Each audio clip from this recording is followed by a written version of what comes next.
আর্জেন্টিনার রাজধানী বুয়েনোস এয়ার্সে কবিগুরু রবীন্দ্রনাথ ঠাকুরের মূর্তিতে মাল্যদান করে শ্রদ্ধা জ্ঞাপন করেন প্রধানমন্ত্রী নরেন্দ্র মোদী। 1924 সালে আর্জেন্টিনা সফর করেছিলেন গুরুদেব। প্রধানমন্ত্রীর এই শ্রদ্ধা জ্ঞাপনের ফলে সেই সফর আবার চর্চার কেন্দ্রে উঠে এসেছে। প্রধানমন্ত্রীর এই পদক্ষেপ সারা বিশ্বে ছড়িয়ে থাকা বাঙালির মন ছুঁয়ে গেছে। একটি প্রতিবেদন। চোলায় চোলায় বাজবে জয়ের বেরি, পায়ের বেগেই পথ কেটে যায় कोरिश ना हार दे।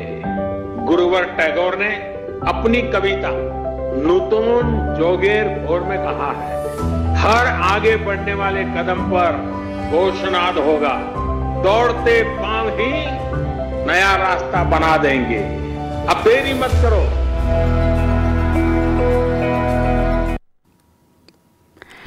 গুরুদেব রবীন্দ্রনাথ ঠাকুরের রচনা ভারতের সাংস্কৃতিক আত্মার উন্মেষ ঘটিয়েছে। শুধু তাই নয়, তার রচনা রাষ্ট্রচেতনা জাগ্রত করেছে। গুরুদেব দেশবাসীকে স্বদেশী ভাবনায় প্রতিজ্ঞাবদ্ধ করে তোলেন।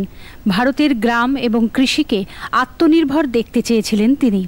ব্যবসা এবং বাণিজ্যেও তিনি দেশকে আত্মনির্ভর দেখতে চেয়েছিলেন। শিল্প ও সাহিত্যেও তিনি দেশকে আত্মনির্ভর দেখতে চেয়েছিলেন। আত্মনির্ভরতার লক্ষ্যে আত্মশক্তির বিকাশের কথা বলেছিলেন গুরুদেব।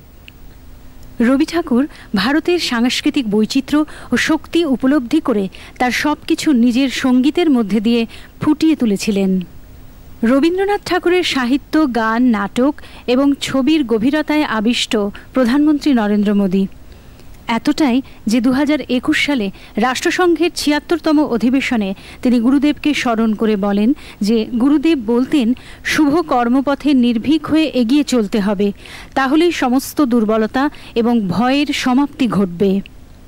প্রধানমন্ত্রী মোদীর আর্জেন্টিনার সফরে রবীন্দ্রনাথ ঠাকুর আবার আলোচনার কেন্দ্রে। গুরুদেবকে শ্রদ্ধাঞ্জলি জানিয়ে প্রধানমন্ত্রী নিজের এক্সে লিখেছেন, বুয়েনোস এয়ার্সে গুরুদেবকে শ্রদ্ধাঞ্জলি জানিয়েছি।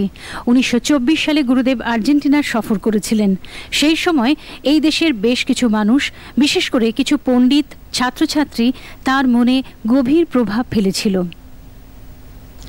1924 সালে রবীন্দ্রনাথ পেরু যাত্রা করেছিলেন, কিন্তু পথের মধ্যে জাহাজে তার অসম্ভব শরীর খারাপ হলো।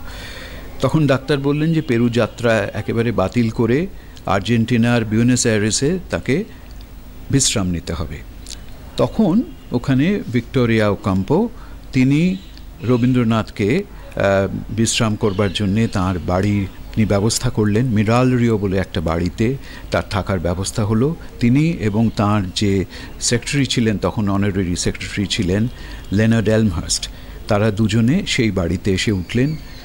এই আর্জেন্টিনায় থাকাকালীন, মানে প্রায় 2 মাস থেকেছিলেন রবীন্দ্রনাথ, তখন এই থাকাটা তাদের মধ্যে একটা অদ্ভুত বন্ধুত্ব তৈরি করেছিল, যার ফলে রবীন্দ্রনাথ পুরবীর কবিতাগুলি লিখেছিলেন এবং ভিক্টোরিয়াকে নাম দিয়েছিলেন বিজয়া। রবীন্দ্রনাথের এই যে আর্জেন্টিনীয় যে যোগাযোগ, এই যোগাযোগটি আবার যেন নতুন করে স্থাপিত হলো, কারণ ভারতের প্রধানমন্ত্রী আর্জেন্টিনায় গিয়ে রবীন্দ্রনাথের আবক্ষ মূর্তিতে মাল্যদান করেছেন, তার শ্রদ্ধা জানিয়েছেন। তাতে যেটা হয় যে দুই দেশের মধ্যে একটা যে যোগাযোগ, প্রীতির যোগাযোগ, বন্ধুত্বের যোগাযোগ, সেটা আবার নতুন করে যেন এস্টাবলিশড হলো।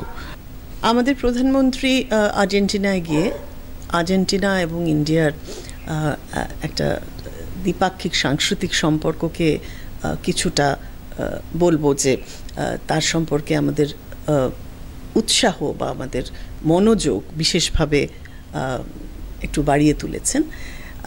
একটা কথা বলার যে এই যে আর্জেন্টিনা এবং ভারতের ভেতরকার এক ধরনের সাংস্কৃতিক আদান প্রদানের সম্পর্ক, সেটা কিন্তু অনেকটাই রবীন্দ্রনাথের হাত ধরে।